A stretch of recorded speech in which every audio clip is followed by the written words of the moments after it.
Hey guys, welcome to the Rasita art collection. Sanchita cooking বাস, একই কথা। তা এখন দেখো ডিম ভুনা আর এটা হচ্ছে বরবটির একটা চচ্চড়ি করবো। এই ছিল আজকের মেনু। প্রত্যেক দিনের মেনু আমি দেখাতে পারি না, হালকা হালকা মেনু যা তুলে কি। ব্যানানার তো আমাদের ঘরে থাকেই প্রত্যেক দিন, ব্যানানার হচ্ছে ফেভারিট ও বাবার। ওইটাই নিয়ে আমি একটু ঘুরে ঘুরে গবেষণা করছি। আর লেবু এনেছে, আম এনেছে, অনেকগুলো আম এনেছে।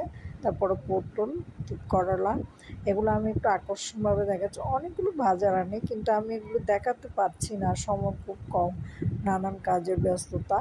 তো আমি একটু ঘুরে ঘুরে ওগুলো প্রদর্শন করলাম। তারপর আবার অনেক সবজি এনেছি, সবজিগুলো একটু দেখালাম। তারপর বরবটিগুলো পচে যাচ্ছে, ওগুলো একটু কুটলাম। তারপরে সবগুলো মসুর ডাল রান্না করেছি, সেটা তোমাদের সাথে একটু শেয়ার করলাম। কারণ আমাদের করে এত অল্প সময়ের মধ্যে সব কিছু করি, এত তাড়াতাড়ি রান্না করতে করতে করতে করতে আমি থাকাই যাই, ওর জন্য আর কিছু ভিডিও করতে পারি না।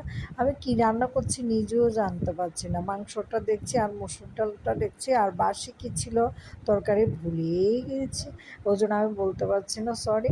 তা এখন মাংসটা আমি একটু ঘুরে ঘুরে দেখাচ্ছি। মাংসের কালারটা খুব সুন্দর ছিল। আর এটা মনে হয় আমি একটা সম্ভবত পাটিসাপটা করেছিলাম, পাটিসাপটাটা দেখাচ্ছি। পাটিসাপটা অনেক সুন্দর হয়েছিল, অনেকগুলো করেছি, পেটের পূজা হয়ে গেছে। আর বেগুন ভাজবো, আর মনে হয় আবার কি রান্না করে নিজেও ভুলে যায়, মাংস মনে হয় নাকি মাছ। আমি নিজে সম্ভবত ভুলে যাই, কারণ এত রান্না বান্না হয়। তারপর একটু কলার বড়া করেছি। কলার বড়াটা করেছি অল্প চিনি দিয়ে করেছি, আর একটা অল্প সুগার ফ্রি দিয়ে করেছি, খুব স্বাদ হয়েছিল। আগের দিন মেখে রেখেছিলাম। আর একটা নিরামিষ চচ্চড়ি করেছিলাম, নিরামিষ তরকারিটা কেউ খায় নাই। আর ডিম শুটকি দিয়ে ডিম বোনা করেছে। সে এরগুলো অল্প অল্প যা পারে। আর পাউরুটি দিয়ে ডিম আমলেট করে একটা সন্ধ্যাবেলা খেয়েছে। আর ডিম কতগুলো এনেছে সেটা তোমাদের সাথে একটু আকর্ষণ দেখিয়েছি।